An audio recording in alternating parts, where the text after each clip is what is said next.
Nasa-stress talaga ako pag ganito yung nakikita ko sa mga aso namin. Sabi ni Doc, skin disease daw to. Hindi ko alam kung ano yung cause niya kasi sa sobrang taranta ko, hindi ko na natanong. Basta sabi lang niya may skin disease daw yung aso namin. So meron siyang binigay sa amin na shampoo. Pwede nyo naman siyang bilhin sa Orange App.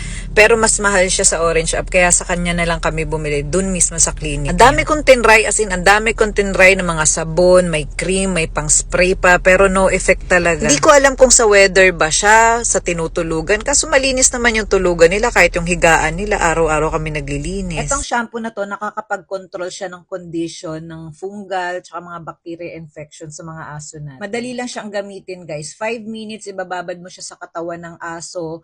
For 1 week, kailangan 3 times a day. Kapag natapos mo yung 4 weeks na yon, once a day na lang siya pwedeng gamitin. May instruction naman dun mismo sa bote, kaya hindi rin kayong mahihirapan kung ano yung mga gagawin. Ang sabi sa amin ng vet, isa din yung cause bakit po nasisira yung balat ng aso natin. Kasi pag pinapaliguan natin sila, hindi natin sila totaling natutuyo. So ako, hindi na ako gumagamit ng mga blower kasi hindi naman makapal yung buhok ng mga bully namin eh. So ang ginagamit ko dyan, yung chamois lang talaga. Sobra siya makasipsip ng tubig sa katawan ng aso. After niya, nilalagay ko lang siya dito sa stainless namin na kulungan, tapos tinatapatan ko ng electric fan para sure talaga na tuyong-tuyo talaga sila.